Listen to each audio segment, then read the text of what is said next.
Real Study with your hosts, Mr. Snidbits, Black Girl Marvel, Mr. Marvelite, all the movie things, the pre-review with Super Kami Guru, and me, the Real Study movie voice guy. Let's go to the poster wall. And welcome to episode 6 in season 1 of The Real Study. I am Mr. Snidbits, and we're at the poster wall. We're going to examine the movies we're going to watch or review tonight, and then we'll move over to the panel. And we've got a couple extra guests tonight. So tonight we'll be doing Cabin in the Woods, Insidious, The Void, and then, of course, looks like in December we'll be doing The Matrix Resurrections, which should be fun. But in the meantime, we're going to move over to the drive-in where we have our panel standing by, and the panel includes all the movie things. How you doing? Hey, doing good. Glad to be here. Glad to be back. Glad to be back as well. And Black Girl Marvel, how you doing tonight? I'm peachy with my Real Study cup. You love it? Look at that! I love it. I love it. Oh, Mr. man, Marvelite, I still gotta get one. we will try to figure that out. Absolutely. Mr. Marvelite will be joining us at the midpoint of the show tonight because he has other things going on. But we have two special guests tonight. We have Sean with us tonight rather than just in the pre-review. Say hello, Sean. Hello, how's it going? And of course, also known as Super Kami Guru over on TikTok, so please follow him. And then, of course, we've got Cell Phone Wallet and Keys, also known as Mickey. He is our voiceover guy. Say hi. Hello, how you doing? All right. So now that everybody's here, we're gonna skip over Cabin in the Woods at the request of Mr. Marvelite, so he can attack that with us later. And we're gonna start off with Insidious. This is a James Wan film starring Patrick Wilson. Odd. And then of course even other. I think is there one other common actress that's works with Wan a lot, or am I wildly speculating on that one? Vera Farmiga. Yeah. Well, no, yeah, but she's not in Insidious. She's not Insidious though. Yeah. But No. yes, she does absolutely work with him a lot. So Insidious.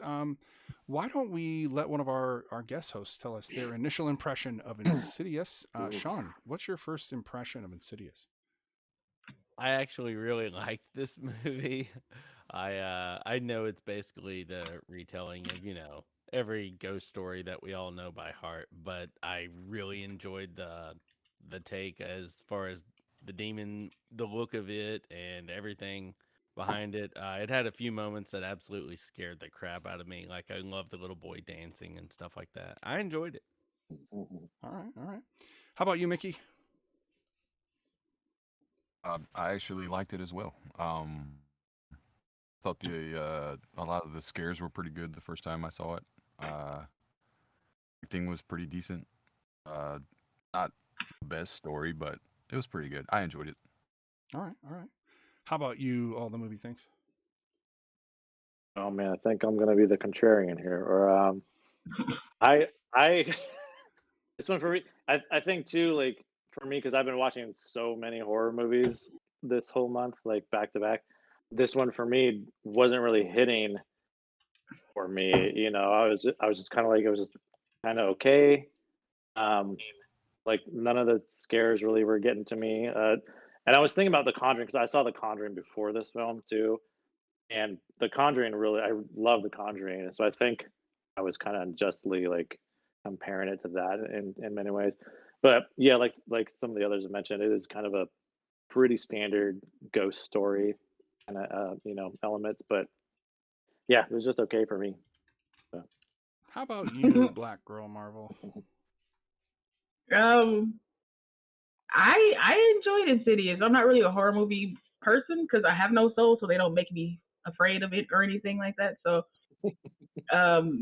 but I look at things as like an actor, writer, director standpoint, and so like I liked some of the twists and turns. I like that they brought in astral projection because a lot of stories don't bring in other elements. It's always just like they just got possessed out of the blue, and this one actually had like a through line, like like the kid can time, like he not time travel, but like the kid could that would have been a movie if he could time travel. But anyway, Yeah. um, While um, in a coma.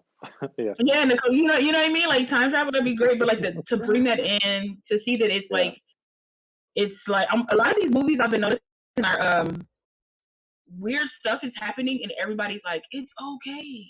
This is the way that life moves. And like you don't really see that. It's always like, how dare this happen to our families? Like everybody seems to be like, this happens and we need to like figure out how to move above it. And I kinda like that aspect of it.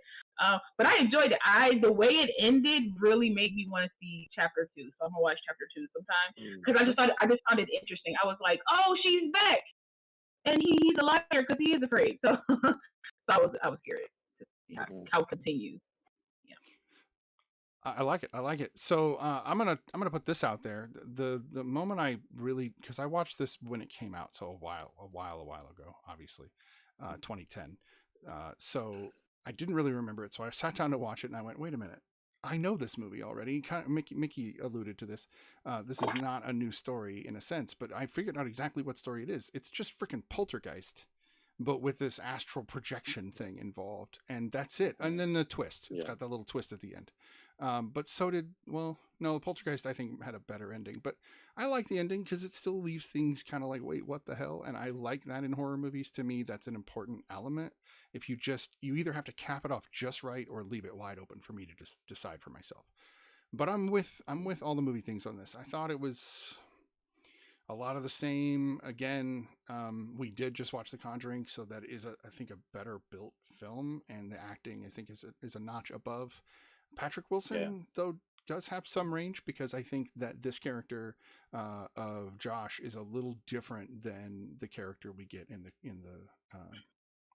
the Conjuring movies. So I normally wouldn't give Patrick Wilson that much credit because I always thought Owlman was kind of flat, and a lot of his roles have been kind of flat like that. But he's got more range than I thought. So I've taken that out of this at least. Anyway,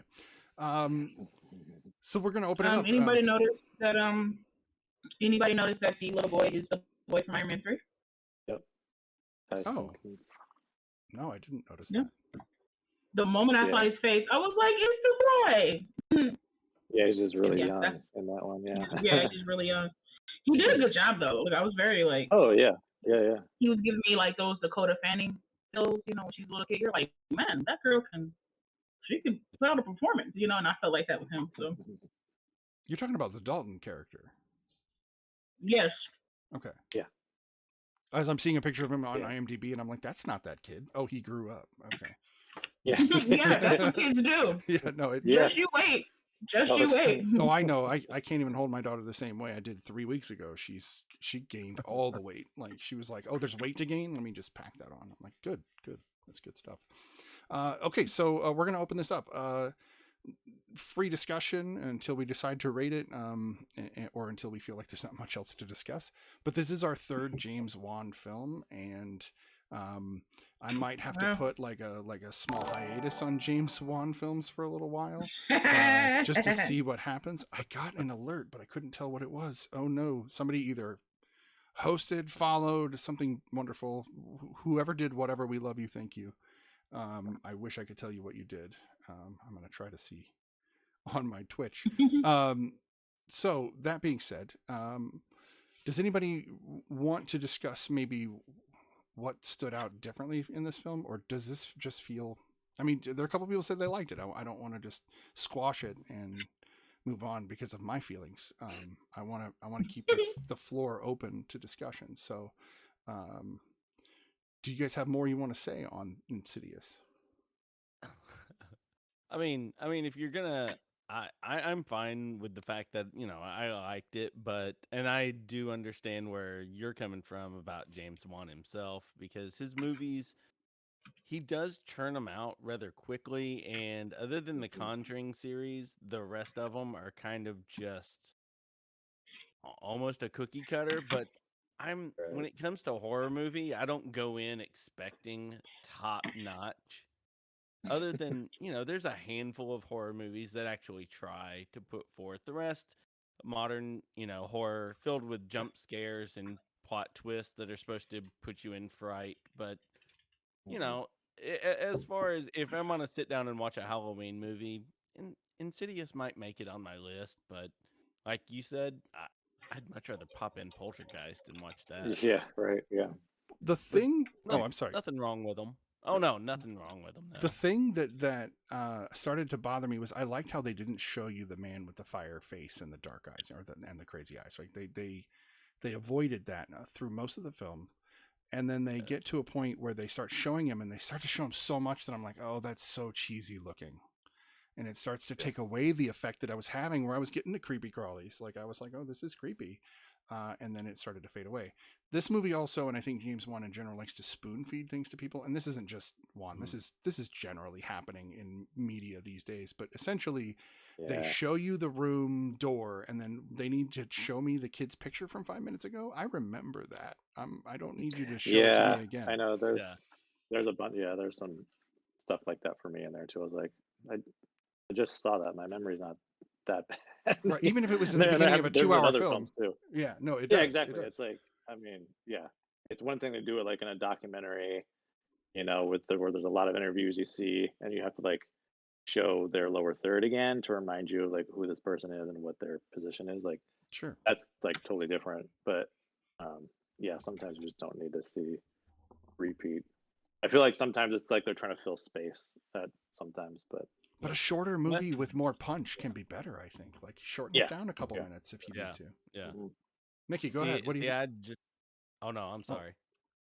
It's all good. It sounded like Mickey was going to say something, so I wanted to give an opportunity. Well, I mean, earlier, it is one of the more like iconic scares you see when they show the move, and you could see the face for the first time, really behind him. Mm-hmm. It's pretty iconic when you see on a lot of like horror movie things that shows up. So that's cool, I guess. I like that. But Sean, go ahead. Yeah, I was just gonna say I felt like what they were going for, that they only halfway pulled off, was kind of like an Exorcist type feel, where you start seeing the flashes of split seconds of the demon inside Reagan, and those in that movie were performed well. Here they start sprinkling it in, but they don't keep that same method going. I don't feel like it brings as much fear as say The Exorcist would. The pictures of the old lady creeping on Josh were creepier to me than most of the live action stuff. Like that got me more, because I think that was filmed well. I always say James Wan is full of style. The dude knows how to make a well lit, good looking film. This movie's 2010. It's 11 years old. Still looks good, even today, by all accounts. And it's got good audio. Like all of those things hit, but then the story always kind of just falls. Yeah. And so when he gets a good story, he gets a good hit. Yeah, that was kind of like I think for a lot of us when we saw Malignant, it was like that. Like Malignant was like polished. Like it was great. There's like great camera work in there, camera movement, and it's stylized, and like it's got really great cinematography. Then some of the elements were like, for me anyway, I'm like laughing at points that I probably shouldn't be laughing, and stuff like that. So yeah, I think this is a kind of a similar thing where it's like, yeah, it's really polished, but for me anyway, the story wasn't fully there. Fair. Lala, you had some things to say on your TikTok about Insidious, including Josh going into the further, if you will. Oh yeah, I just sometimes I will say that sometimes with James Wan, what I've noticed is dialogue is lacking. I don't know if he doesn't have like people writing with him. That's why I love collaboration when it comes to like any type of writing, any type of thing like that. Like, yes, you can do it by yourself, but sometimes another person's perspective could be like, hey, nobody really talks like that, or what somebody actually like. You need that back and forth, and I feel like sometimes he doesn't have that, because like she explained to them like the further was like this place where like dark and lost souls are, and that their goal is to come into the living and just cause havoc. You would not go there saying like, hello, is anybody here? Can you help me find my son? Like nobody. Why? I feel like that was very naive on his part, and it's like, and to me, and then it's like naive writing too. It's like very like, who does this? like who, it was just that part. I was kind of like all the movie things. I was laughing, and I probably shouldn't have because he was looking for his traumatized son. But I was Right. just like, cracking up, and it's just like certain things, like I don't know, like for me, the I guess like the because it was a demon. I'm assuming it's a demon. For me, the demon resembled like I was getting Rumpelstiltskin vibes because he's at like at a machine that's like sharpening his nails. I was like, where's the gold? Like it's just like, Right. and it looked very. I don't want to use the word campy, but it was just very like Yeah, it there's took something me to out. it. Like, yeah. There's something to it, yeah, exactly. It Yeah, just took me out because I'm just like, y'all couldn't think of something more menacing than like sharpening his nails. And then he's like, Well, Dad, and then the guy is just painted on the thing, just watching them. Like it's just like super weird and just like okay, like certain like I said, certain points are like okay, but I see why they took the nun from this and made the nun a thing because that was a very interesting part of the film.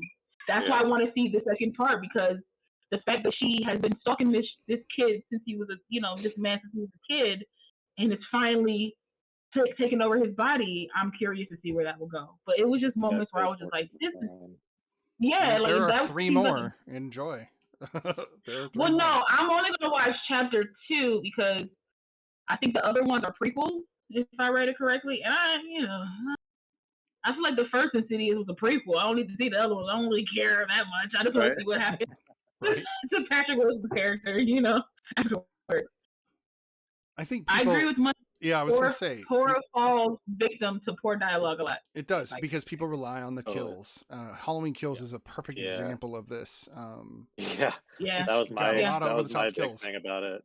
Yep. Yeah, It's wicked. dialogue was like, and like to Lala's point about screenwriting is like one of the things we talked about like when I was first learning screenwriting was it's really difficult to write all these different characters and try to not make them sound like it's your voice. Mhm. You know what I mean? So it's like it's so important to like, hey, bounce stuff off, even if you don't have a co-writer, bounce stuff off of other people. Like how would you say this? Like how would you?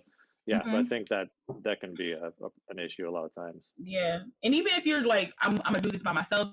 This is like my brainchild, my thing. Yeah. Right. Try to base these characters off of other people's personalities and not like strictly your own. Like it's okay to it's okay to put yourself in there, but then like every character, it's like you can't Seth MacFarlane every character. You know what I mean? So yeah, and you can't make them sound like you. You know what I mean? Like all the little things that you would say, and like you can't. Yeah, it's like because that just doesn't. Yeah, especially when you're writing kids. Like kids is always a big problem. Like the lingo that they use today, you can't. I mean, you're like using I stuff like love that in I grew up watching from shows. the 90s, so. There's something I think Tyler. some No, was it Tyler or was it Michael? It might have been Michael. It might have been Michael. Michael was like, yeah. dude, we need to have 2 or 3 young, 18-year-olds just out of high school that are always on every set, but any movie regarding anybody that's from Gen Z or dialogue younger, consultants, right? So that they can be like, nah, that's 80 months ago. Like we don't care about that. Yeah. Because honestly, I call it the Dawson Creek effect. That's what I call it. Somebody made a good point though. You can't really keep up because in order to produce a movie properly, it's going to take you a year, really, or more. And by the time you are, the lingo is gone. So like, things change way too fast, especially in the world of TikTok. I don't like to bring him up, but I'm gonna bring him up in this because he does it fairly well that I've seen. So Joss Whedon, instead of trying to see how kids talk in the now, he made up his own language. Right. That like as youth we caught on to. So like if instead of like trying to like follow kids around and figure things out, create some new stuff. Like they even did it in The Flash. Like when his daughter came to the future, she was saying these certain words that means nothing for real, but because you believe she's from the future, you're like, oh, okay, that makes sense that these could be words. Like if you're gonna, because people have a tendency to write children or even like a teen or anything like that stupid, and I've never met a stupid child. Yeah. Like in my life, I've never met a child that was just like not into know and didn't know anything, just like blah blah, or like mom and dad, how could you do like no kid is like that, and that's how they're all written. What are we gonna do? So I would just say, what are we gonna do? It's just how dare, like nobody does that. No kid talks like that. So if kids look stupid, and it's like you don't want to present your character as dumb, like Unless that you dumb, do, but yeah. because I mean, unless you do, but then you're going to alienate somebody that looks at that kid as himself and be like, I'm not like that. I'm not stupid. Yeah, and then they're not going to connect to it. Yeah. So Sean and Mickey, don't hesitate to jump in here. We will. This is how we carry on between the kind of specific points. We just kind of jump around until we kind of watch time. So it's a free flowing conversation. I know you guys. You're on air. It's different, and I get it. So I respect it. So I'll help you jump in. I'm just enjoying the conversation. No? Yeah. Fair. But I just don't want to leave you guys out. Like we brought you on. I want to make sure you guys get your piece. No. So it's awesome. I'm enjoying the conversation right now. That was really I good. do a little bit of like short film writing for like festivals and stuff, and like they were saying, I will go to people and be like, how would you say this? Like if it's somebody I wrote, like maybe my mom or like my wife, or I've even asked my son one time, like when I wrote it, I was like, what would you say in this situation? And so I use that a lot actually. That's cool. So. Yeah. that's brilliant. There's this weird, like I always felt weird about it, but one suggestion that was suggested to me early on was like, go to like a coffee shop and like you bring like a journal, right? And you take notes and you like hear the thing you're supposed to do is like eavesdrop a lot on other people's conversations, and you're like jotting notes on what people are saying. So it's super creepy, but it's like you get such like great stuff. It's creepy, Well, but I- every writer and every photographer does that. They have to. Yeah. Like, it's required. Yeah, it's life. It's real life. Like it's like a comedian thing too. Like you have to observe. Like I know Yeah. I do that every day. If somebody does something that's habitual or something that brings to my attention, I will glue myself to them and I will like learn all their mannerisms. And I'm not making fun of them, but I will kind of do an impression of them when they're sometimes. But yeah, I mean, I will pick up on stuff like that. So yeah. I mean, that's what I do. Like I'm a comedian. Like I do stand up. So like, there you go. it's not so much that I pull from my everyday life. I also pull from other people's. Like if I'm somewhere and I see somebody do something, I'm like, that's hilarious. Like I'll write it down or something like that. And when I used to work at a check and go type of place, there was a guy that I worked with. He was a full on character. I was like, you couldn't write him unless you met him. And so every day, like I would be at my desk, and when he would do something, I would just write it down. And because I was like, I want to make a character one day based off of this guy, because like he was like, he had so much to him that I was like, it has to be immortalized on film. Like it just has to be, because like it was just too much gold not to dig it. So this is the point in which I can usually tell how interested in talking about a particular film we are, because if the dialogue You're like so switches, far away from this. which is still fantastic. We're still talking about movies. What is going on, Marley? How you doing, sir? Welcome to the chat, and welcome everybody else. We did not welcome everybody in the beginning because we've got all the extra hosts, so it's a lot going on. Hey, Dottie, thank you for joining us.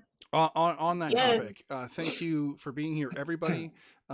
Thank you for your patience as we had a few technical interruptions as we tried to start, but we're good. And then we're doing a Saturday show because tomorrow is my wedding anniversary. My wife and I are celebrating our 8th Halloween. Wow. wedding anniversary. Yeah, so we were born. We were married on You Halloween. guys were born. Your marriage was born. You guys were born on Halloween. Yep. Nice. So yeah, so I decided that definitely worth having the night with her and the kids, and so we moved in. I appreciate all of you guys for helping me change, and on a bonus, we get to have both Mickey and Sean here with us live, which we never get to do. So this is very cool. Thank you, Ray. Thank you, Marley. Thank you, everybody, for the congrats. So we can move on. I'm trying to check in with Mr. Marvelite on whether he would be okay with us moving into the void, which is a strange way to say that, so that we can start reviewing that. But I also think we could move right into Sean's pre-review, which I have loaded. We could do that right now. Oh, Mr. Marvelite jumped in and said that's fine. So that's awesome. Yeah.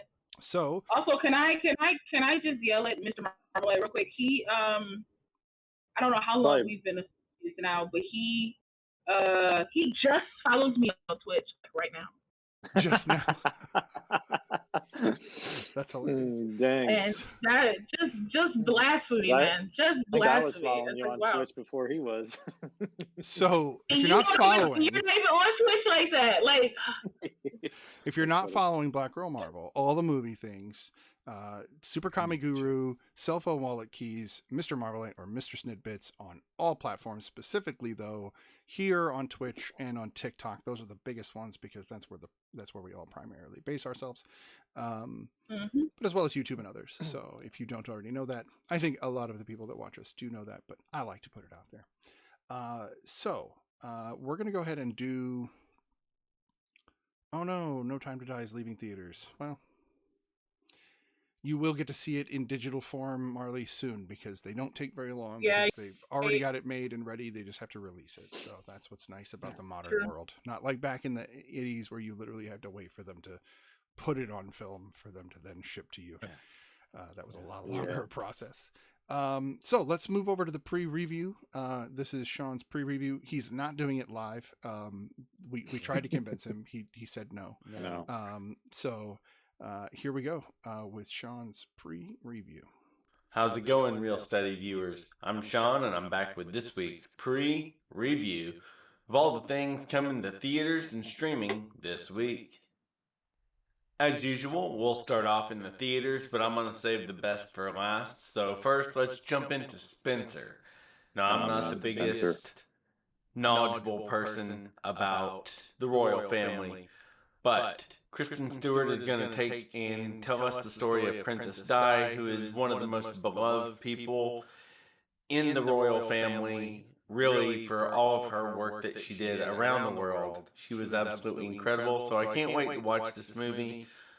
I'm sure my wife will drag me to it. Next, we have Ida Red, starring Deborah Ann Wall, Josh Hartnett, and Frank Grillo. Tells the story of crime boss Ida Red Walker, who is dying of terminal illness behind bars, although she does put her son up for one last job. And the people involved appear to be Frank Grillo and Josh Hartnett, who plays her son. But the thing is the FBI is closing in on them quick, and this just looks like an action-packed, good guys, bad guys. Looks like a great cast. Should be a fun story. Saving the best for last this week in theaters. We get the big one, people. We get Eternals. And those of us that are watching this, we know this is huge. This is going to be amazingly expansive for the Marvel Cinematic Universe. As we learn the story of the Eternals, where they've been, why they didn't interfere, who told them not to interfere. I can't wait to have all these questions answered. This movie looks beautiful. I expect it to be epic on the level of Dune, as we all seen that, and the way that looks, this I imagine will have the same feel. It looks absolutely incredible in the trailers, and I cannot wait to watch it. We don't have a lot streaming this week, but Netflix does bring us two shows that I just have to mention. The first is called The Unlikely Murderer. It follows the assassination of Prime Minister Palme in 1986, the Prime Minister of Sweden, and the largest manhunt in Swedish history as far to find the murderer. They keep coming back to this man, Stig Engstrom, who was the first on scene, but his story keeps changing. So I don't know this historical story, so I'm definitely going to try to stay spoiler free, not look up any historical facts about this, because this movie looks amazing.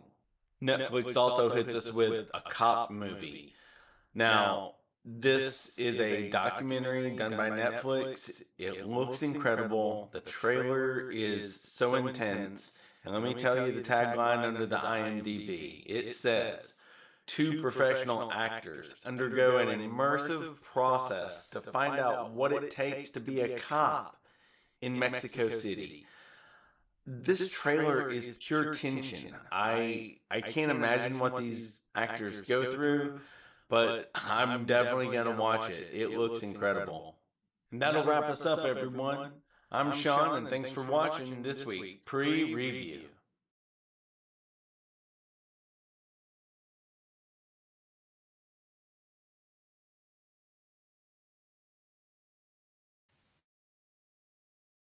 Man, I was Feels muted. weird. I'm a dork. All right. I tell everybody to mute themselves, and then I mute myself and forget to come back. How can I not do that? So It feels weird with y'all being here, like, and watching myself. Like, I'm instantly being judged. no, sir. We watch that You every are. week, and Oh we my talk about it days. every Fine. week. You should see the comment section. Always lighten up with the different movies, and it's awesome. That's Mhm. cool. It's nothing but judgment too in the comment section. It's pretty terrible. It is. I try to avoid. Thank you for doing that, Sean, all the time, and always doing a great job and telling us, because you keep Mhm. me clued in sometimes on how did I miss that movie, Mm. which is great. No worries. And yes, Eternals. I think we are all pretty excited about Eternals on this panel. Yeah. I think Yeah. all of us are pretty excited. Mhm. Yeah. Very. Seen in Oh. IMAX. Everybody needs to sit up straight, according to Black Girl Marvel. Oh. What do I have against Bond? I knew that question was going to come when I said Taron Egerton is my favorite Bond. Oh So man, this is not the. We don't have enough time. I know. To talk about that. I'll make it quick. It's- It's just not my thing. It's just No, it's because- just never been my thing. That's all it is. Yeah, that's It's it. really Okay. we can go into Because detail. I'm the exact. Yeah, because I'm the exact opposite. It's where like your favorite thing. Been a part of my life for so long. Yeah. Well, the same way yeah, you feel about anyway. Star Wars is the way I feel about Star Wars. So I get it. I understand it. It's just not my thing. So anyway, horror is more my thing. And since we're talking about horror, we're going to move into The Void, which is kind of a lesser known 2018 film. This stars only one person that I recognized.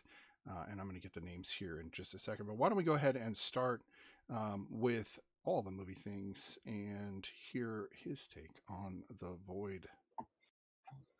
Yeah, I went in this one. This was part of my whole horror film series I've never seen. So I went in this one pretty blind, and was not. I mean, it took me by surprise. I was not expecting to see what I saw. I really love this movie just from I mean, yeah, one, that surprise factor, and it kind of sits with you too, and just some imagery was just what, I can't believe I'm seeing this. The creature effects and the designs are really great and very just unique for me anyway. But it was giving me very much vibes from The Thing. Yeah, and I just love the whole idea of it, and it's this elements of this portal to hell or another dimension or whatever we're dealing with here. But those kind of stories always tend to get me a little more. So yeah, I really enjoyed it.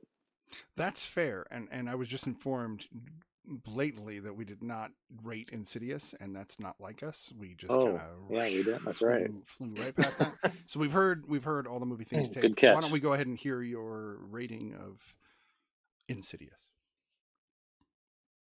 My my rating. Okay. I'm gonna have to give this one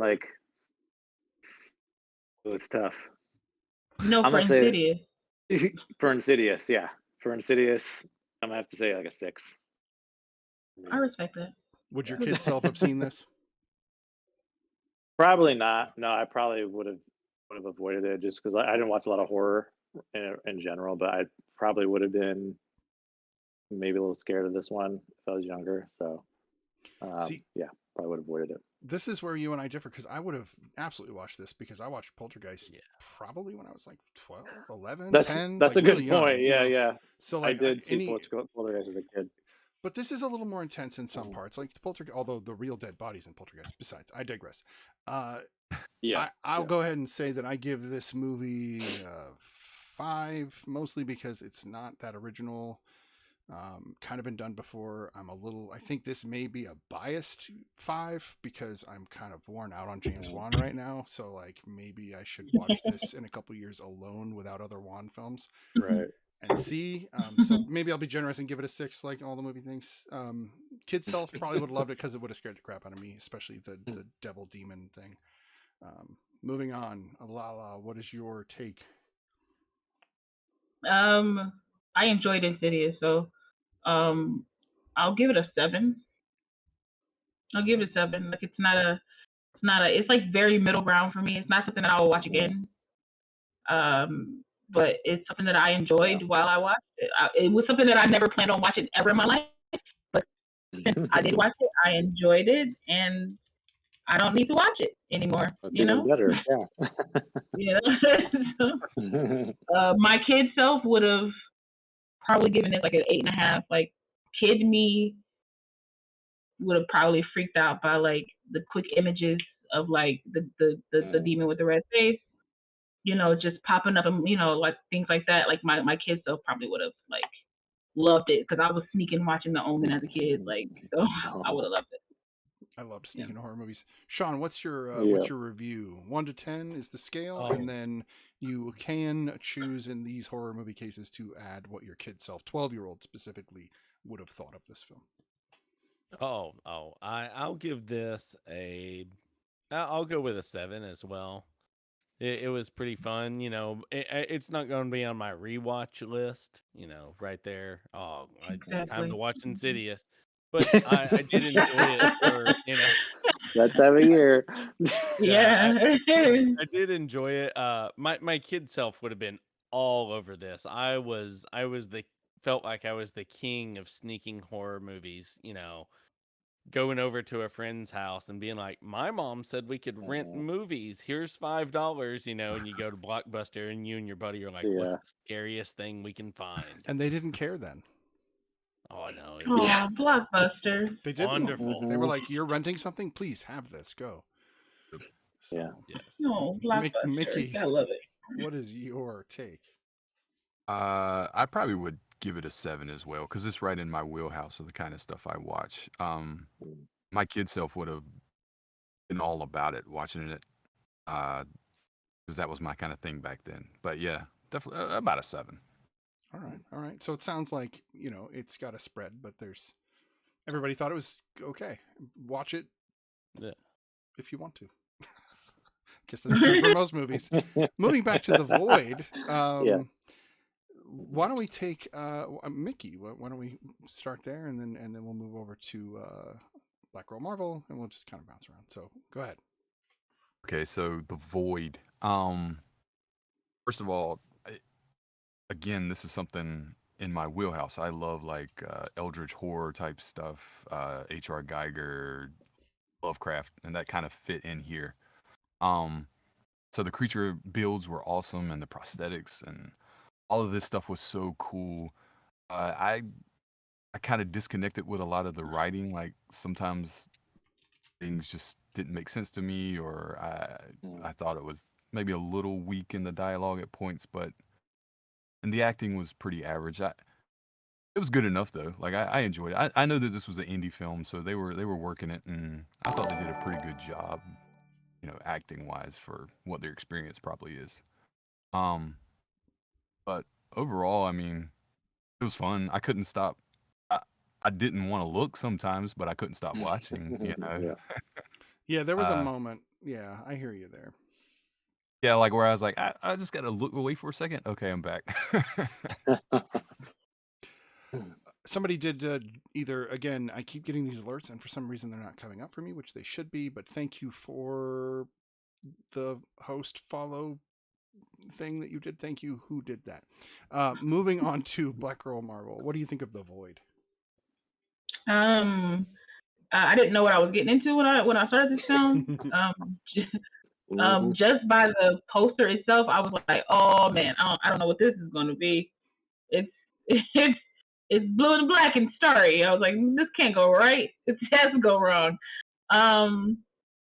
I saw a couple of actors in there. Okay, what I liked most, I told my friend about this. What I really liked the most is that a lot of the actors in there. Now, I watch a lot of TV, watch a lot of movies, so I see actors a lot, so I know faces, So I'm like, oh, that's the person from that, and that's from that. But I like that the majority of the people were people that you probably wouldn't know, right? It essentially was like a cast of fresh faces, I would say, because even though, I like, even though I've seen these people in certain things, they're still fresh faces because I know like they're not as mainstream as some other people. So I was they don't have that in movies no more. Everything's very like, if you're a superstar, you're in everything, and so like it's just annoying sometimes, oversaturation, and it's nice to just see new faces. So I really enjoyed that aspect of the movie. I like practical effects. I've said this before. I love that, and like I was reading about it, and I saw that they like their practical effects budget came from them doing like Indiegogo, so they crowdfunded and got like the money that they to do the practical effects. So I enjoyed like seeing somebody's face in the pan, or when the chick gave the spoilers, when the chick gave birth and it burst out of her and like all the blood was all the blood on the floor, and then like it was just dragging her with it because it was still connected. Yeah. Like, oh my god.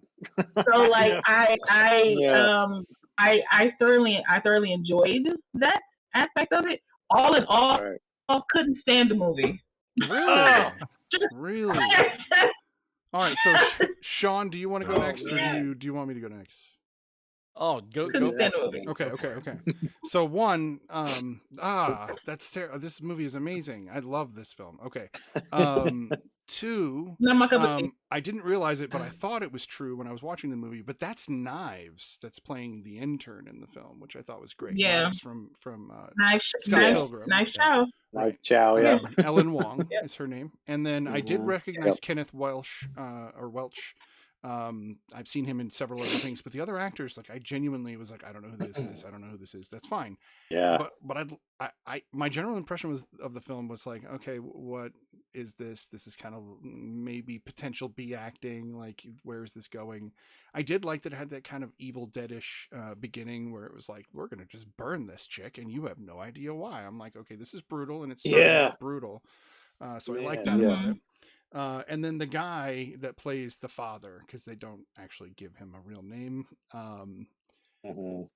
I liked the way that him and the Daniel character kind of flipped roles eventually, where Daniel was kind of the wimp and kept letting this guy push him around, and then the father finally was like, dude, this kid knows what he's doing. I gotta kind of just watch him and follow him, because he keeps making the right decisions.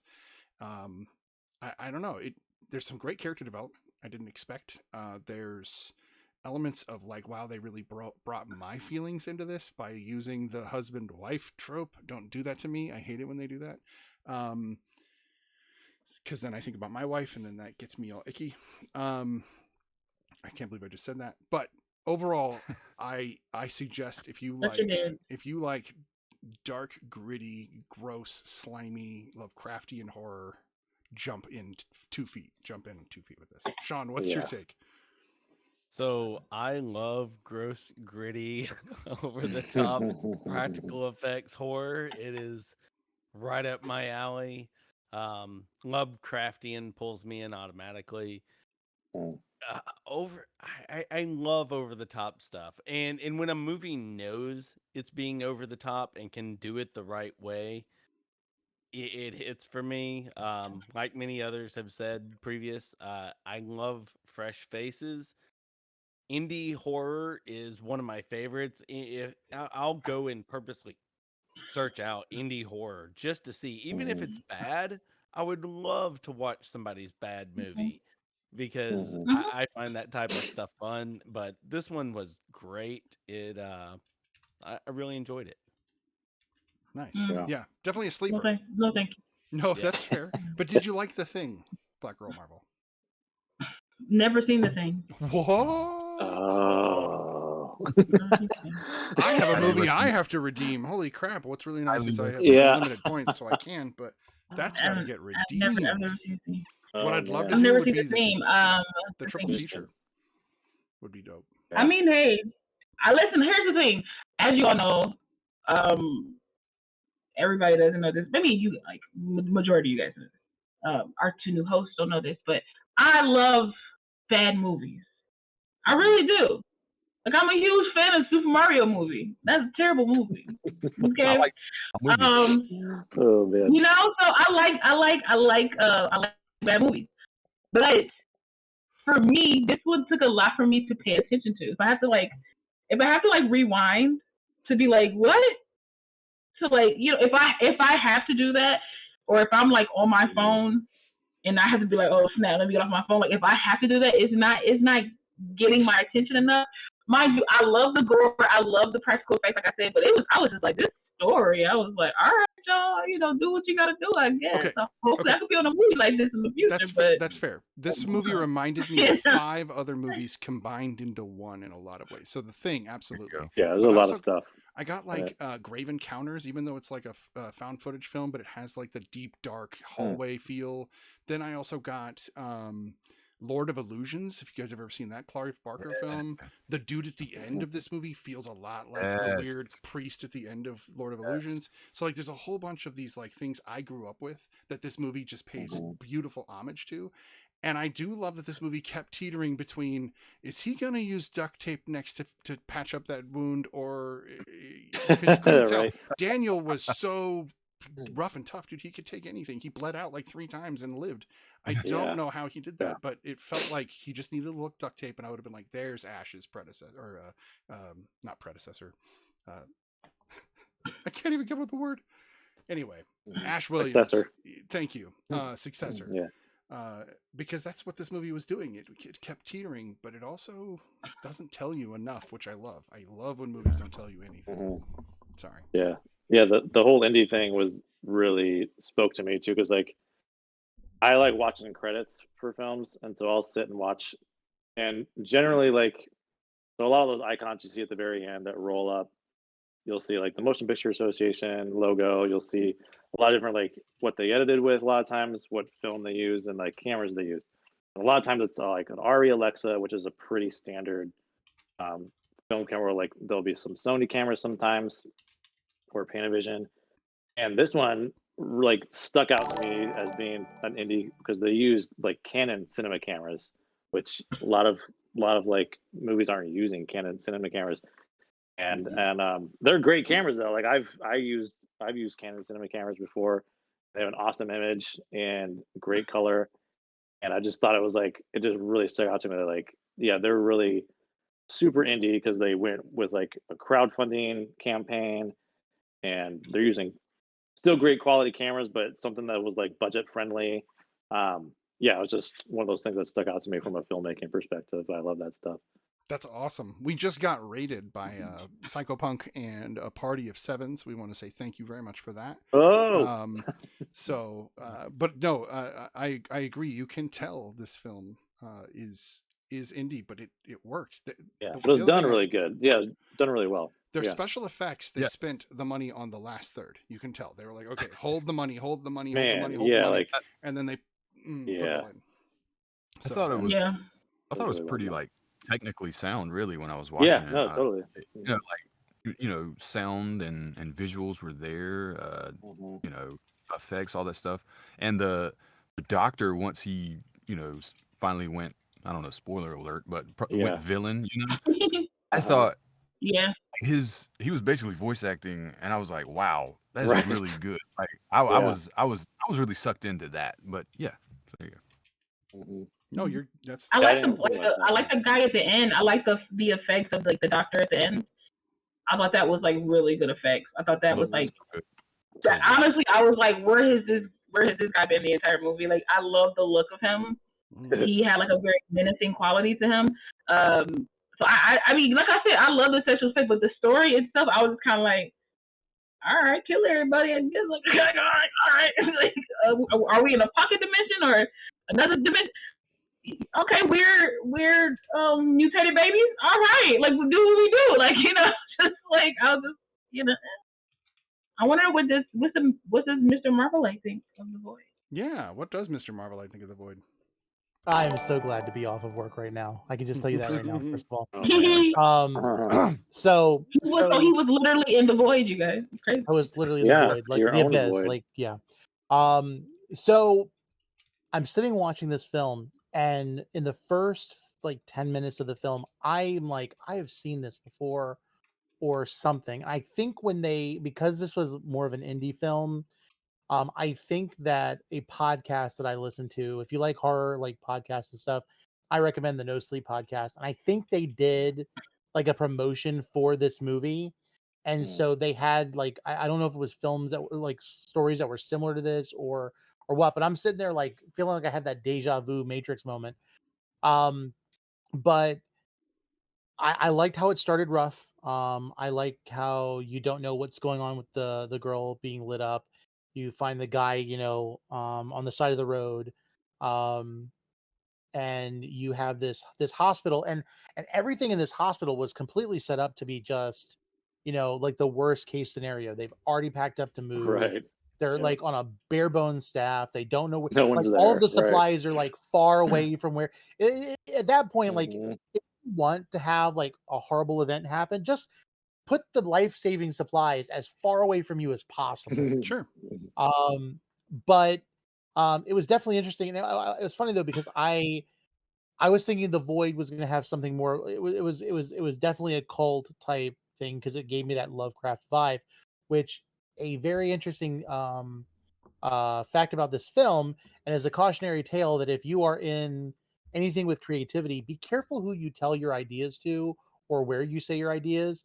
This was actually an idea of Guillermo del Toro.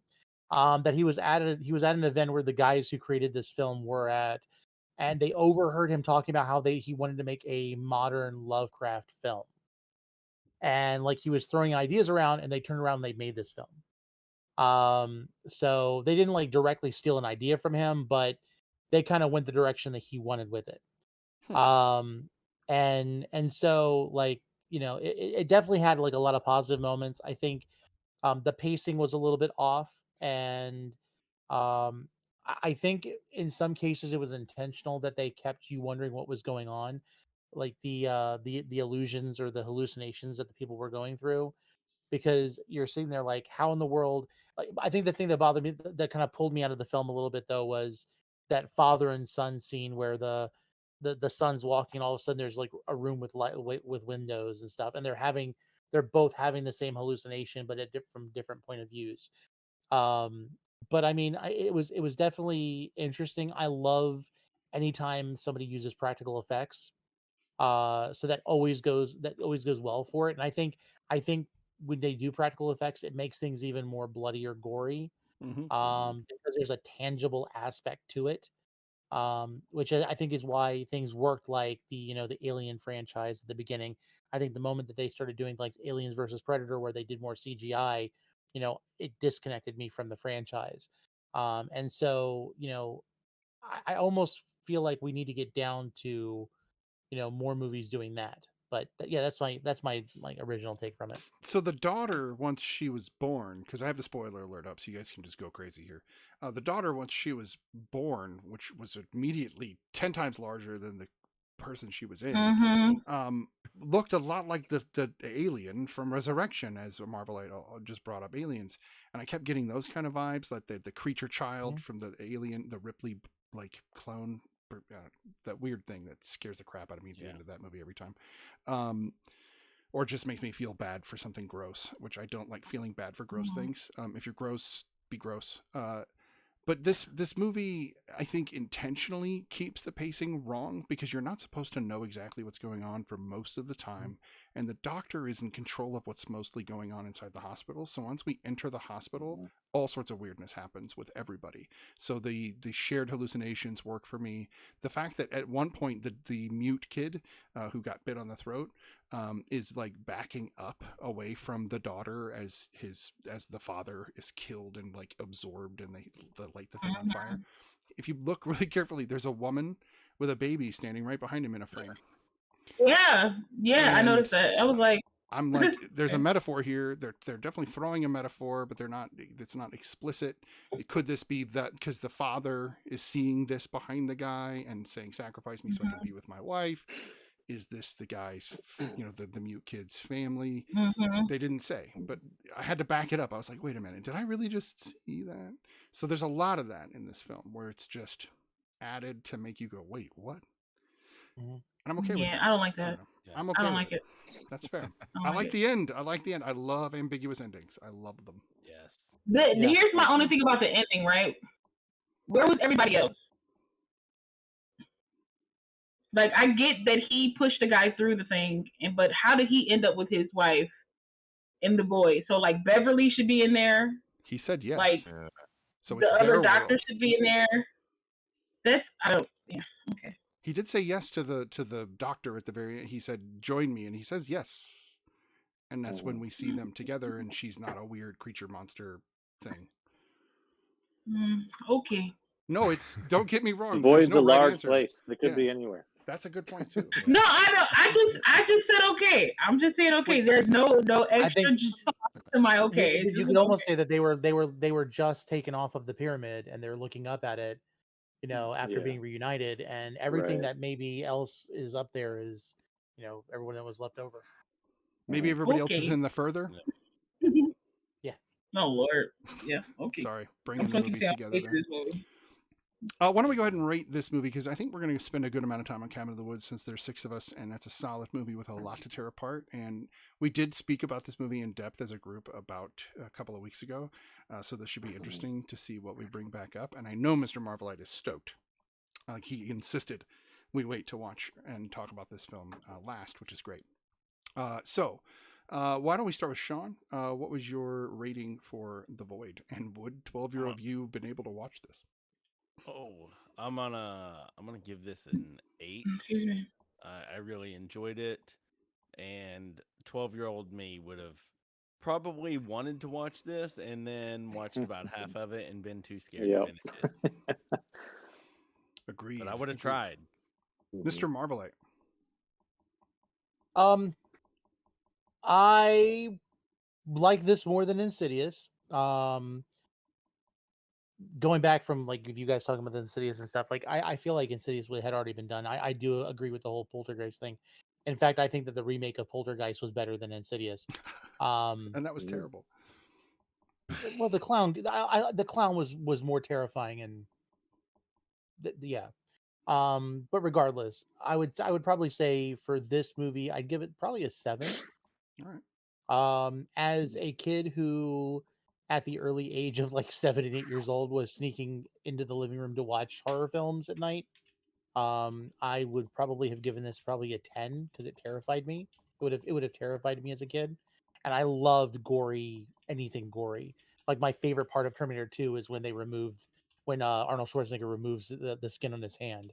Like that kind of gore was just perfect. No, I agree with you. I think that's some of the best parts of most movies.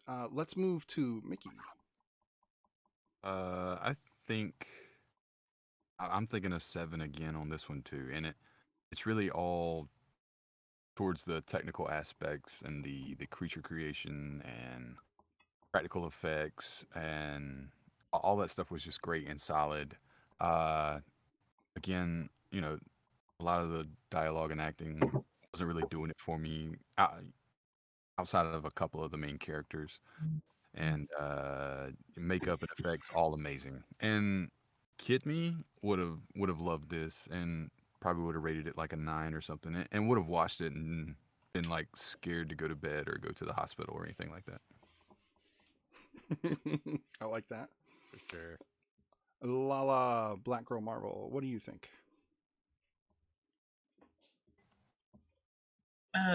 No. Okay, let's go with the good news. 12-year-old me would probably have given this like an 8 or a 9 because I like gore. I like practical effects. I've always loved practical effects because I'm a huge like Teenage Mutant Ninja Turtle fan, so they were actually in the suits. So I love that. So I like practical effects. Me personally, I give this a 4. This is not my cup of tea. Give it a solid 4. That might be one The of your highest lowest 4 ratings. you can get ever on the real study because it's this like I said, I like indie films. I even like bad films, and I could always find something. I just couldn't find anything. I was just like, the practical effects wasn't enough for me to be like, oh, okay, like give it a higher. I was just the story for me was just like bland. I don't need you to like explain everything or have everything make sense, but something has to. And for me, I felt like nothing made sense in this film. So I couldn't latch on. I didn't care about the relationship.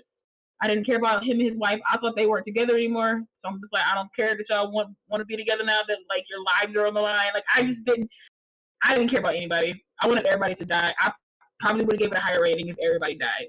in a gruesome way. I mean, yeah, kind of But did. that's me. Yeah, except for That's Daniel. my rating. Listen, Everybody dies eventually. the person who should have died stayed alive only because she hid. Ellen Wong's character should have died a gruesome death. If anybody else should have died anyway, she should have been murdered from the top of the building to the basement floor. Well, especially when she was like, "This is so old school," which is one of those lines we were talking about. There's no way somebody her Yeah. age was going to say that in 2018.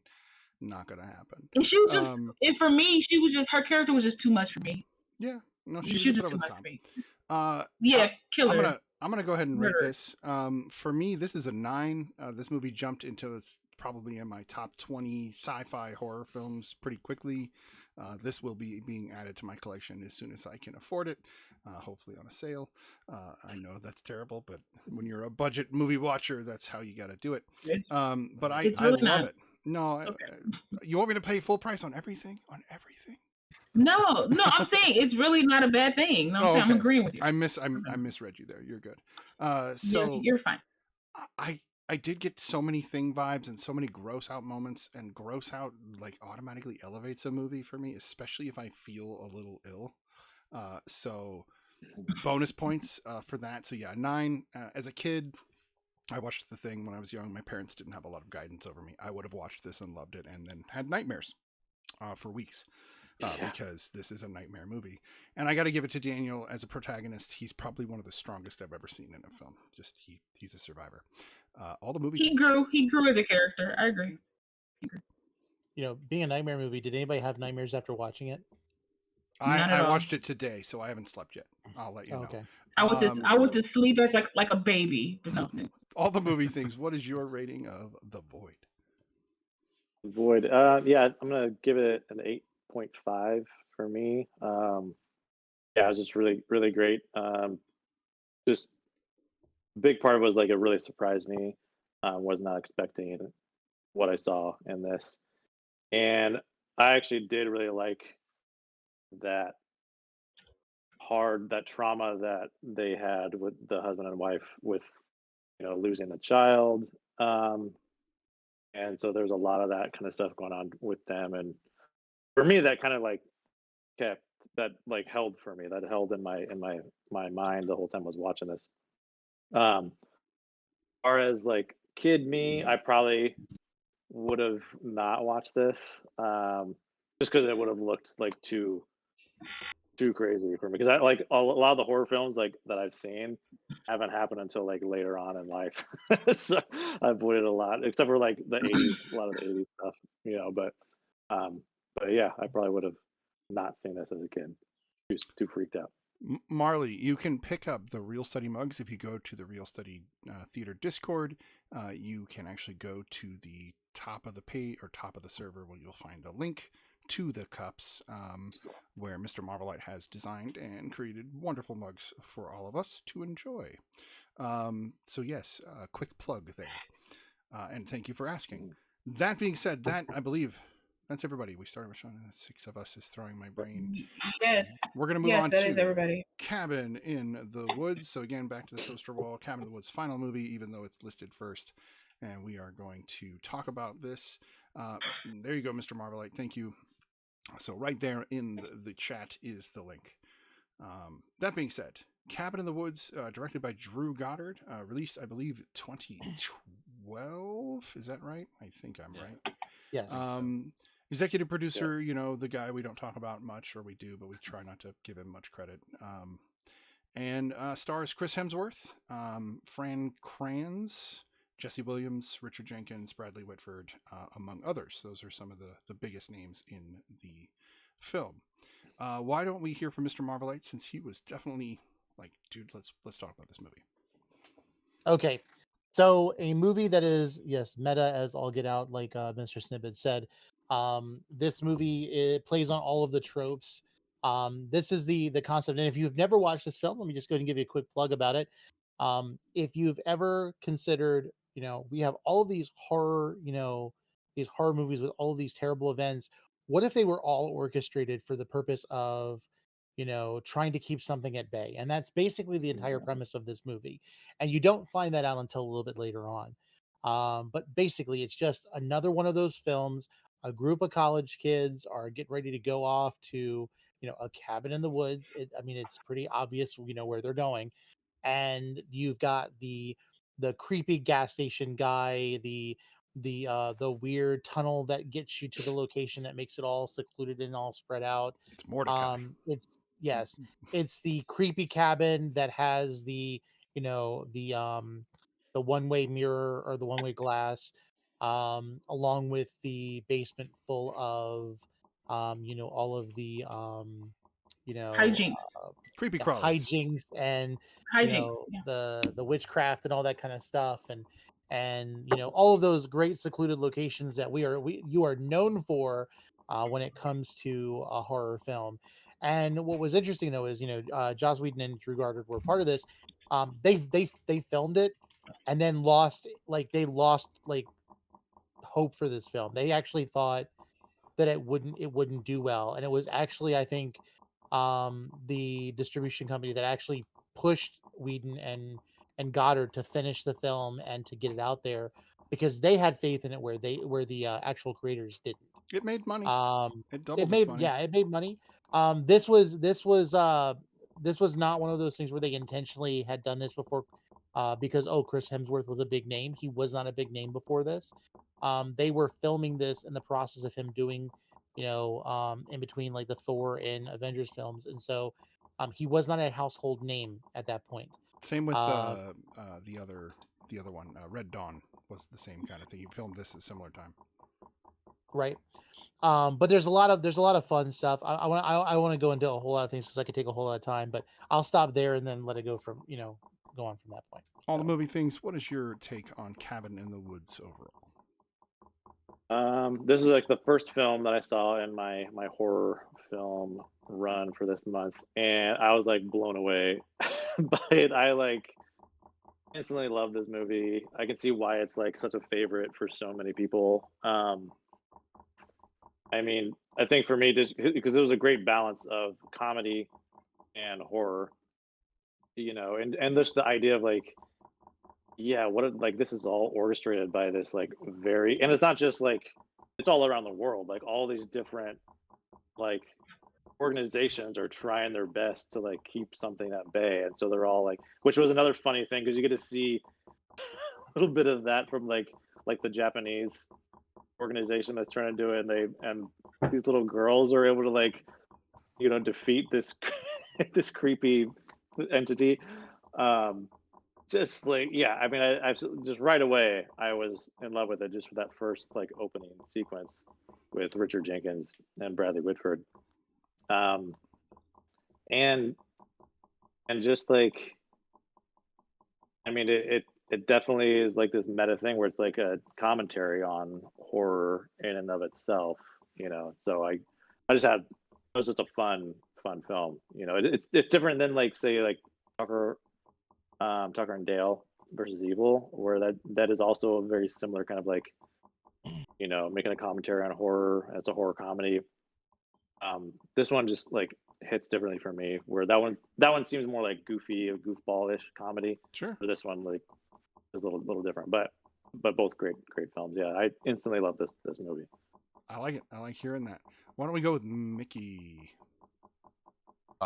Yeah, like all the movie things said, like from that opening sequence, and it just slaps you that this was different. This was going to be out of this world weird. Um, I had a great time watching it. I haven't watched it in probably like a year, but I've seen it like a bunch of times. Um, I just the spin that they put on it was so clever. And for a while, I remember the first time I watched it, I remember being really confused, even though, looking back, I shouldn't have been. But once I caught on to what was going on, I was just like, "Oh, this is so amazing!" And all the actors that were the teenagers at the cabin were so good, and they fit the character profiles perfectly, with little twists here and there. Um, all the little traps in the cabin were so clever. Uh, and then like once we got to the point where we got to see the whole operation and specifically what's going on underground with all the the monsters and everything, that blew me away. Yeah. Oh man. And then when I saw the gorgeous Sigourney Weaver, I was uh, Mm. blown away. And yeah, it's a great movie. I enjoy watching it. I probably watch it like once a year, and it's really good. Yeah, it's great. I like it. I like it. Why don't we go with Black Girl Marvel? Um, I mean, I'm pretty much like on the same boat with everybody else. Like, I was a little taken aback when it first started. I was like, "What is this?" And then it jumped to like these college students, and I'm like, "No, really, what is this? Like, what am I watching?" And then once you start to, it's like you're slow to catch on. Like this movie in the beginning, a little bit made me feel dumb a little bit, just in a good way though. And I was just like, oh, like this is purpose. Like this, like they're doing this on purpose. And so like when once you like Mickey said, like once you catch on, it's like you are the engineers in the lab. Like it's like you're watching this like as them. Like usually movies, and I like that term. Like usually movies, you are the people trying to survive. But in this, I felt like we were Bradley Whitford, we were Richard Jenkins, like we were those characters, like commentating and looking in on them. So I really enjoyed that. I love that they pretty much took like a satirical type of approach to this film, where like they really shoved in your face like all these tropes and then pretty much killed everybody for them. But then at the end, like when you thought it was another trope, like, oh man, like the one character that knew stuff died, like, but it was another trope. He comes back, like he didn't really die, like one of those things. So, but it was like it was a trope you didn't mind having because you're like, oh, like, cause I feel like Frank Kranz, I believe his name is. I feel like he's everybody's favorite character because for me, he was the one that got it right off rip, and you're like, nobody's listening to him because he's high. Soon you Like will come to like see one of things those my things. way. Exactly. And so like I love that, like I love that it was him and the quote unquote virgin at the end, Right. right? Because usually you sacrifice virgins first. Um, the usually spacey person died next, all that kind of stuff. But I love that they were the two that made it at the end, and they went out the way that they wanted to go out. So like all in all, I didn't think I was going to enjoy this film, especially when I saw Chris Hemsworth. No offense to him at all. That is no offense at all. It's just that every now and again that Australian accent popped out, and I was like, oh, nobody caught that. Those couple words a little off, so it kind of took me out. But then I came back in. But all in all, I thoroughly enjoyed the film. Fair enough. Sean, your take on Cabin in the Woods? Oh, absolutely love this movie. Basically, like everybody else has said, I love the fact that this movie, we all go into horror movies knowing, like Scream says, there's rules that everybody follows. And I love how, we go into every more horror movie. You can go back to the 80s and look how they all have these identical tropes. And here we are being spoon fed these identical tropes. And then they say, well, guess what? All of this is on purpose. We purposely perform these tropes in this order at this time to perform this one single action, and it really takes everything, and opens it up to this whole other world where you're like, holy crap, were all these horror movies that I've been watching on purpose to prevent this one thing? I Seems love like this it. movie. Absolutely love it. Right. This definitely does something. There's this theory about television, and I think it's Saint Elmo's. No. That's a. There's a TV show where a kid has a movie. dream, and the kid's dream basically ties itself to all television Yeah. in all of existence, which Yeah, then in it's itself St. ties. Elmo's. Yeah, that's what I thought. Okay, and then so I like that this kind of does that same thing, but with film and with film tropes, especially horror tropes. What I think is interesting is that in a way, the film is a metaphor for the death of all old horror tropes because they lay all of them out there and then they sacrifice everything in the film and end it, saying all of these tropes should be dead, and they're not. People are still using them and recycle them. James Wan, and then. Oh. So, But ultimately, I think that was one of the commentaries is that, look, guys, we've done these tropes since Dracula. Maybe it's time for something fresh and in itself doing something fresh. But I do know this is a film that either you love it or you hate it. I don't know anybody that goes, it was okay. I don't know anybody that says that about Cabin in the Woods. Either they love it or hate it. The other thing, because I don't think I can say much because everybody in this panel just said all the brilliant things about this film, but I do want to bring up the one creature I thought was odd to include because I actually looked this up, and that's the unicorn. Why is the unicorn evil? Why does everybody think it's a good thing? No, but Yeah. look Yeah. in lore. If you look in lore, it's you can go back and like look at the real history, and then we can go into. But even in just regular lore, it's always a magical and positive being. I've never seen, and I've looked carefully, a lot of evil unicorns. It's almost like either Drew Goddard or Joss But Whedon had a real big problem with Oh. unicorns.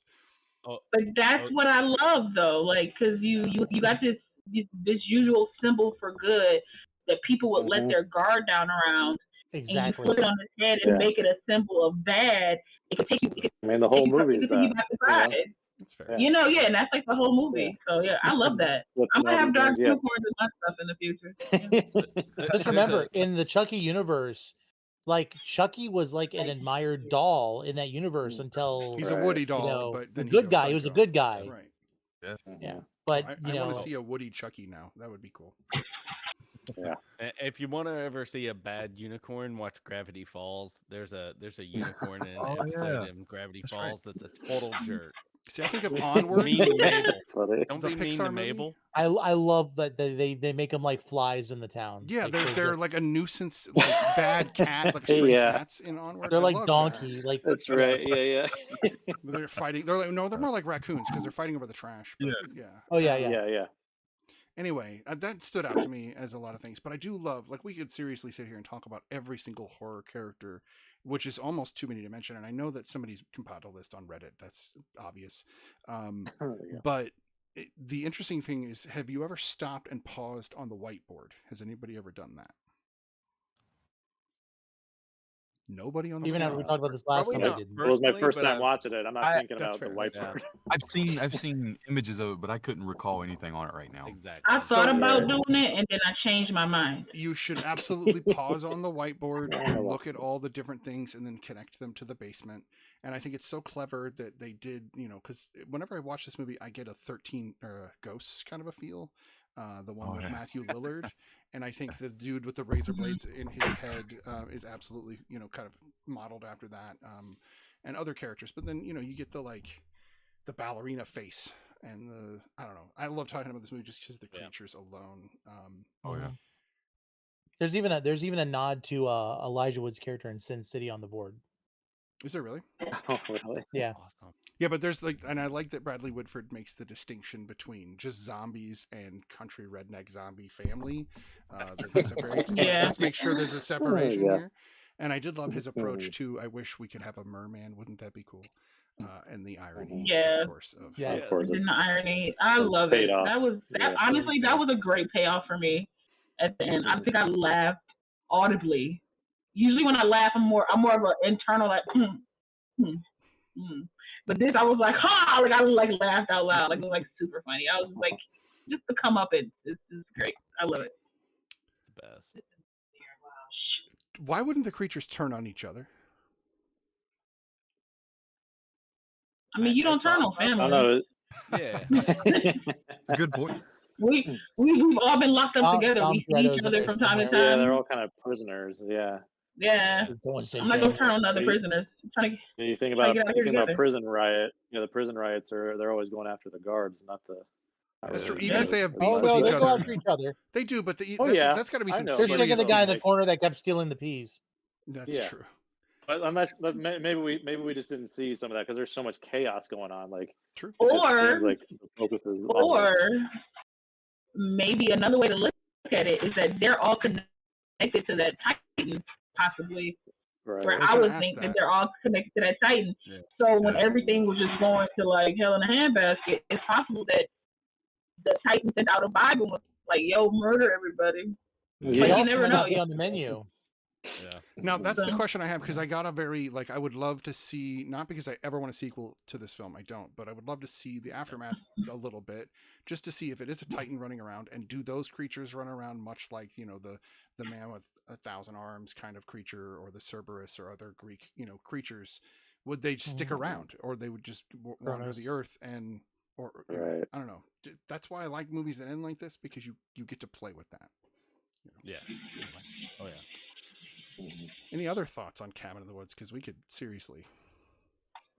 Okay, so a couple things I wanted to say, because we talked about this a little bit last time. So that whole scene with Anna Hutchison and the wolf head. Yeah. gross. So that was a Yeah. silicone tongue that was detachable. I don't know why they'd have to detach it. But it was dusted with powdered sugar to make it look old, Mhm. but also to be more palatable, which is horrible to say. Just to make it more tolerable for her for that scene. Mhm. Also, Yeah, because she just kind of goes for it. yeah, She does. she likes sugar. I mean, let's face it. Yeah. I'm diabetic. I'm the same way. So I don't know if I'd go for a wolf tongue though. But Yeah. I mean, you never know till you you never try. know So, until you try Yeah. it. You gotta be willing to just open up saying. for a lot of things. It's like the also the thermal coffee mug slash bong Yeah, that's right. was fully Genius. functional. Is Genius. a Oh man, fully yeah. functional bong and thermal Mhm. mug, and the prototype cost $5,000 to make it. What? Insane. People in this Yeah. And I'll town say what drive I in a very said. counterintuitive manner. Listen, and I'll say what I said the last time Mr. Marvel had told us this information. I wonder who took that home. Somebody has it. I Yeah. wonder because You I know, wonder if somebody has Drew. that. I wonder who took that Yeah. home. Drew probably has it. Yeah, Yeah. Yeah, it's probably. probably the director. Yeah. Now the question is, how did they find out it was fully functional? Did they take somebody's word Yeah, for it, or did someone they had to test it. Yeah. Remember, this I'm is sure it got well, tested. this was 2012, but I mean, It's brainstorming. recreational wasn't illegal, but medical was, and people bent the rules. So yeah, I'm pretty sure they were testing it. I'm sure they tested it. Oh yeah. Sure of it. So what about I think one of my favorite just subtle scenes in the film is when the Bradley Whitford character is calling up Mordecai, the guy at the gas station, and he's got him on speakerphone the whole time, and he Oh keeps yeah. just razzing him over and over, because this guy's taking his job very seriously. He's like, I'm the Omen guy, I gotta be creepy, and he's really just kind of a soft, gentle guy that doesn't like speakerphone. Honestly, simple, but I love it. I liked him because I feel like he's a thespian at heart, and he took his job very seriously. And as an actor myself, I was like, you have to immerse yourself in the field. You have to be method. And I enjoyed everything he did. You damn well know which war. Like Sorry, I love that you guy. know, he stayed in character the entire time. That's how you know he's a man about his job. I enjoyed it. Love it. Mordecai for the win. That's why he's alive, hopefully. Okay, so I think I asked the three of you last time when we were just chatting about this movie this question, so I'm going to put this to both Sean and Mickey and see what they think. Would you have killed her or let the world end? Yeah, it's one of those philosophy questions, like the trolley question from It is. The Good Place. Yeah. I love that question. Mhm. It is. It is. Yeah. Yeah. Man. Oh, I'm that guy that would have killed her. I'm not. I mean, gonna be honest. The needs of the many outweigh the needs of the few, right? Right. Ooh. Very All right. Machiavellian All right. A little Spock action. Spock. I'll probably Uh-oh. the world in. What Oh happened? no. Everything's Oh, jacked up. no. Something happened. She totally lost disagreed Lala. with. There we go. There Oh, she now comes, she's and back. hopefully as soon as she pops back in, everybody I'm will. sorry that that was just too much. I'm sorry. Yeah, She exactly. left. She was like, I can't do this. He killed the girl. I can't believe he said that. broke. Sean, Lala. Scratching him off the Sean, mug. would you kill the girl or kill the world?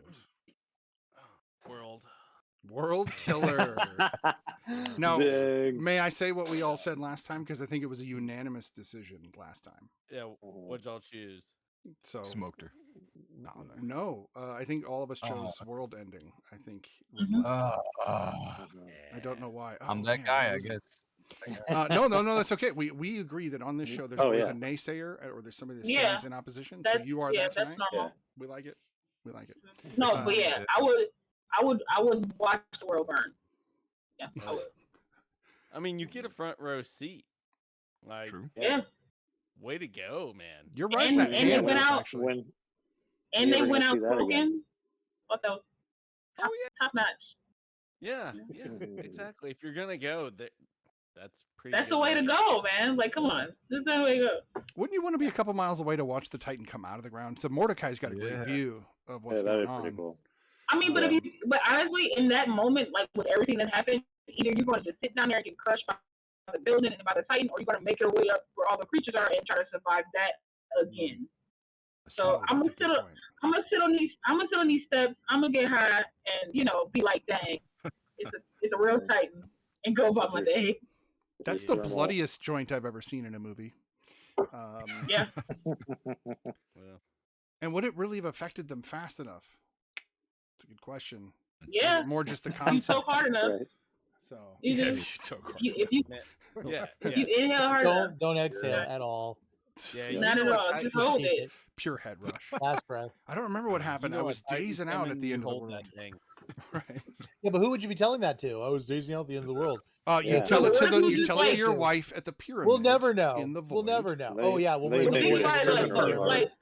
Sorry. But what if you wake up? But what if you wake up and you're not dead though? Like, what if you pass out?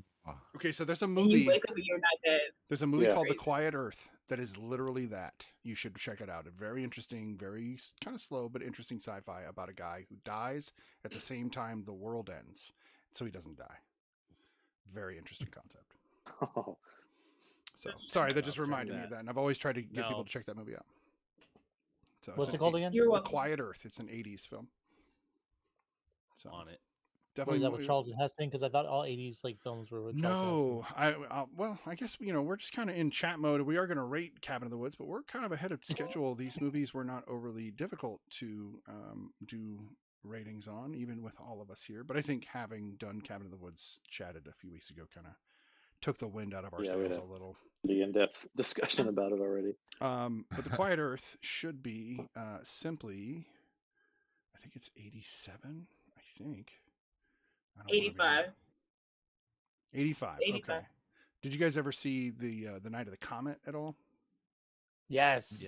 So it's got a similar feeling to that kind of eerie, dark, nobody's around feeling. But this one, nobody you really know is in this film. It's an unknown cast. But it gets almost a 7 on IMDb. That's a pretty decent rating for an unknown film. So anyway, check it out if you like weird apocalyptic sci-fis.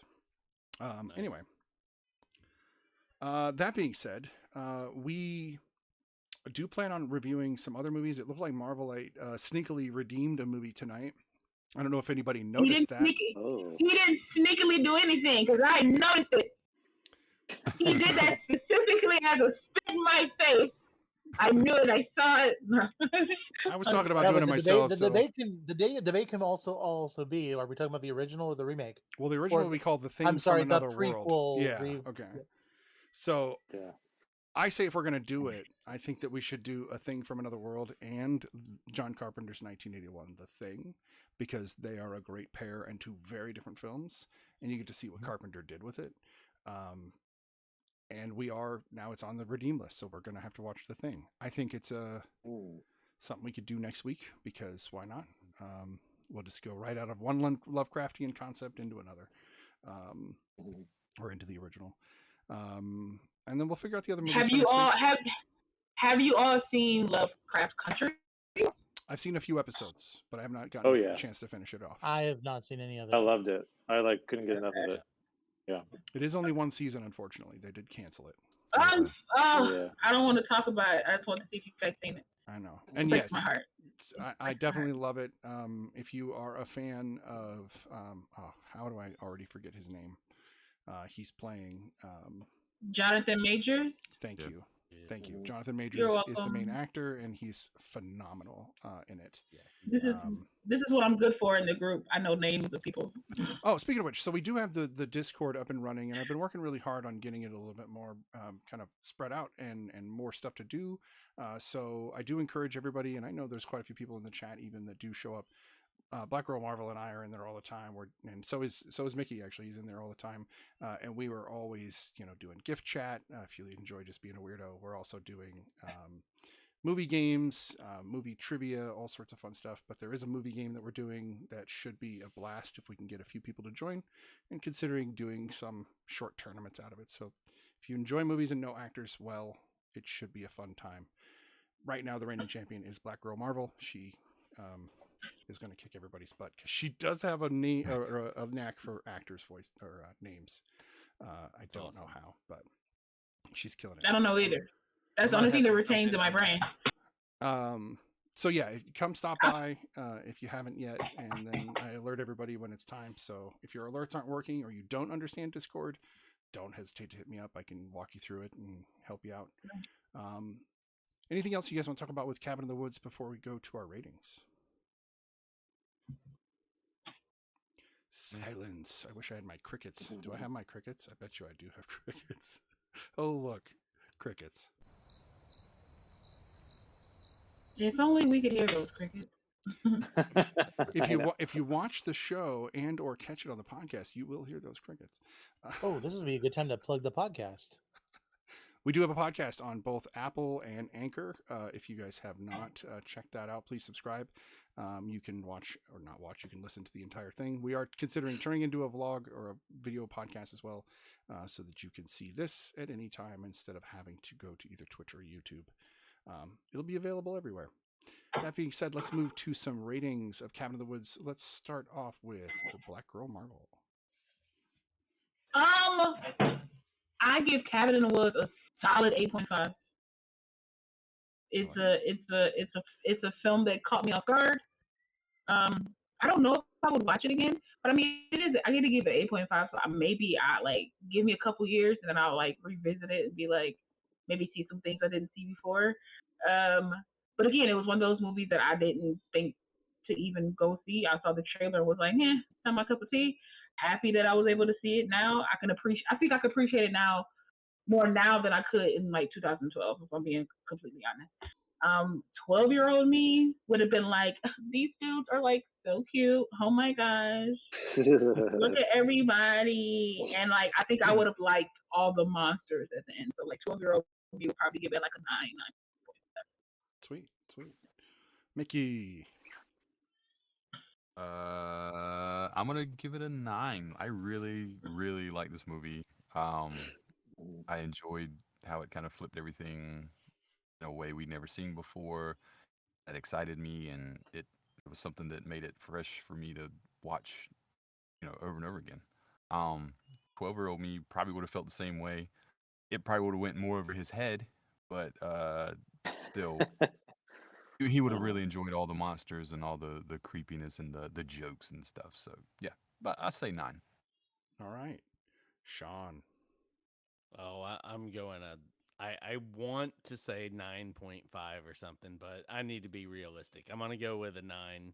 I mean, it's a great film. I love it. I love all the actors that are involved. I think they all put on a great performance. I love the twists and the turns on tropes, and it's just a great movie. 9. What about 12-year-old you? Oh, loved it. Would have loved it. Would have tried to make sure that if I rented it, I would be dubbing that with 2 VHSs right from the get go. Like that would have happened in Yeah, a man. heartbeat. Good answer. Good answer. Let's see. I didn't ask all the movie things or Mr. Marvel. All the movie things. I did ask you. Oh, I Did haven't I? done my rating yet. No, please go ahead. Go ahead. There's a No, lot of us. I'm getting no. forgotten. Yeah. It's a 9 for me. Just was like instantly into this movie right away, and yeah, just I think it's a pretty rewatchable film. I think this is one that I could definitely watch, once a year kind of thing. So it's gonna be in my top 10 horror movies out of the ones that I've watched, for sure, and maybe top 5 actually. So we'll see. But yeah, loved it. 12-year-old me, probably. I mean, like I said, I didn't watch a lot of horror, but I have a feeling if I did watch this as a 12-year-old, I probably would have liked it actually, and it probably would have been a very similar score. So I hear you. I hear love it. you, Mr. Marvelite. So I definitely give this a 9. It's a good solid film. I think with rewatchability for things like this is if there's enough stuff in the film to make me want to go back and watch it, I don't get bored easily. And I feel like with the amount of movie monsters, the little Easter eggs, like I want to go back now and watch and look at the whiteboard, see what else I missed. For those moments that are similar, there's a lot of different things going on, so you can go back and kind of catch on because I'll tell you right now, the horror fight or flight storyline is fun, but I love that whole procedural office building, like the corporate aspect of it, which I thought was just the best part about it. It's Kim. It's Because Kim's fault this time. yeah, and it's a lot Yeah. of fun. And I didn't realize this. I was looking this up. The script was written in 3 days, so we know where the bong came from. That's how they wrote it. Yeah, I wouldn't doubt that. Well, somebody's got to test it, make sure it's yeah, functional. it's a fever dream. It was kind of like Earthworm Jim. Earthworm Jim is amazing. Yeah. So what do you give it? As a kid, Yeah. I would have probably given this a 10 just because it hit all those little points of all the horror films that I watched just being as younger, and even like how some of them were kind of like slightly off to what we know as like the horror film or like the main franchise horror films. I watched enough of the Sci-Fi Channel and all that midnight Tales from the Dark Side and all that kind of stuff to where this was like right up the alley. I was just the only thing I was disappointed about was there was no talking food because that was like one of the things that terrified me the most was the episode from Tales of the Dark Side where all the food talked. Yes. So I bet you Tyler, there was you talking know. food. Again, there's like 3,200 cases. We wouldn't have seen the sandwich on the Talking food. floor that's chatting with the drink. We wouldn't have seen that. The Aqua Teen Hunger Force horror monsters. This one for me. Brought up that episode. Love it. This one for me is it's a 10. Again, I don't believe a 10 necessarily means perfection. It just means that I will give it a rewatch. And I will tell you right now, I've seen this movie 25, 30 times. This is why I know I've paused the whiteboard.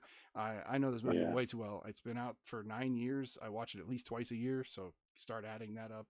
And then there's the days where I was like, I feel like this again. Again, I been a big horror movie fan my whole life, so seeing it turned on its head over and over again was great. And it didn't have weirdly, it's not over the top. Like it seems like it's over the top, but the movie paces itself and the tone is just right, so it's not, everything's believable. So it's hard to say that it's too over the top. 10. So as a kid, probably a 10. Yeah, I'm easy. I'm a cheap date on this one. So that would finalize our ratings for all 3 films this week. We are weirdly done early. What happened? We added 2 people and got done faster. I don't understand this. This is weird. Well, one of the films was James Wan films. What do you expect? Oh gosh, Yeah. that's fair. Yeah. Mean. You rushed us. You rushed us through a James Wan film because you hate him. I tried not to. I genuinely was like, I really don't want to do that. I don't hate James Wan. I will say he is this might sound like a slight depending on who you are. He is the Michael Bay of horror. He's the the Zack Snyder of horror, if you will. So Snyder's the comic book version, Michael Bay's the action version, and then Wan is the horror version. They all make the same kinds of films. I'm not mad at that. Overly artistic, fair, very stylistic, beautiful. I'm really not mad at that. And I can prove it. He made a Fast and the Furious movie. So anyway. It's very true. I should redeem Fast 9. I have enough points. I'll watch it. I need to anyway. It's the one movie I haven't watched. But I liked Fast 7 though. I thought it was nice.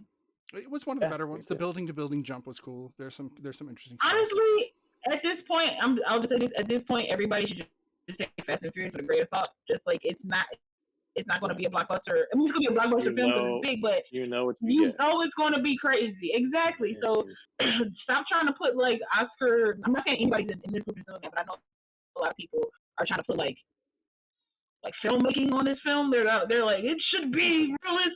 Why?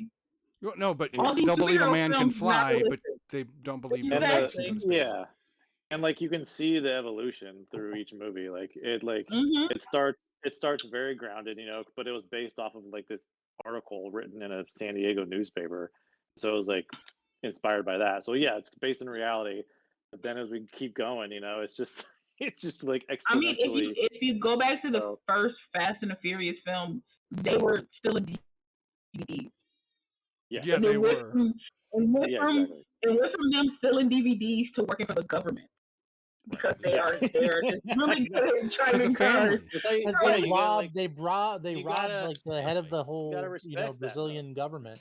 Ride or die for Yeah. family. You know, so and you can go from DVDs to government work. No I mean, problem. that's you know, it's just one of like, those things. So yeah, I thought it was funny. like don't hate the player, hate the game, right? Just like You know, you just gotta enjoy love. it for the. Listen, they went to space in this last one. Sorry okay. if I'm ruining, but they You went know, to space. no. If you don't go to space, your Yeah. franchise is not Good for them. successful. That's the rule. Nightmare on Elm Street failed because they haven't gone to space. No Freddy in space. Facts. Yeah. Facts. Yeah, look how Dracula did. Although Jason went to space, and that wasn't. I love Jason in was space. We not get some of the really best like horror. It's almost like it knew it was a silly movie. It knew it, and it's okay. Like I don't know. I didn't have a problem with that movie because I didn't take it as canonical or serious. I was just like, cool, whatever. Kill him on a ship. Yeah. Fine, just give me the Space. cool kills. Yeah. So, Yes, and that's how everyone should take the Fast and the Furious movies. right. So they should Yeah. take them as Now horror I'm- movies without a horror. I love them. I'm always gonna watch them. Exactly. Yeah. I'm with you. Now I'm trying to think Me of a too. tagline So did for you- Freddy in space. Like, So you heard No Go one on, can sorry, hear go ahead. you dream. Ha ha! Sorry. in Oh my space, goodness. only he can see you dream, or something like that. Yeah. oh my that oh Oh, I love it. Okay, so we've got about 4 more minutes. I am gonna see if there's somebody that we can raid because hey, why Okay. not? It's fun. but heads up, do you guys hear that the Nightmare on Elm Street house is on sale for like I think it was like $2.3 million. I did, that's- and I'd love to Oh. live there. I would And live what there. people don't So, know should is we- the It's a nice guest house. house is where Bo Burnham filmed inside. Yeah. That I did. No way. So should we all pull our money together and get the house? Or Dude, we could film from Timeshare there. action. Oh, that's Oh awesome. you know, we could do our goodness. we could do our podcast there. You mean? The once a year Different special when location. we get together and together. Yeah, where- central location. Be good. Where is it located? Like I It should be well, in the LA It's basin. in- so yeah. it's in California. That's a nightmare in Yeah. itself. Yeah. Yeah, Nightmare on Elm Or Street. everyone can come. Everyone can come out to where me and Snitty are, and like we can all go to Bend, and we can go to the last Blockbuster, and you can like Airbnb the living room that they have there. Oh, we we could can do do the it from show there. from the last Blockbuster. That looks awesome. That Right. looks That'd be awesome. nice. Now, for me, that's Yeah. not going to be that bad a trip. 3 hours. Exactly. Me too. I wanted to say this. So I was watching Selfish. The Void what was it, Friday night yesterday. No. Yeah, yesterday. Did anybody else watch it on Crackle? Or I think it's I called watched it on Crackle? Tubi. Okay, so I watched it on Crackle Tubi for and me I also. kept feeling targeted because it was this I'm gonna tell you guys right now, it was the creepiest ad for tourism that I've ever seen.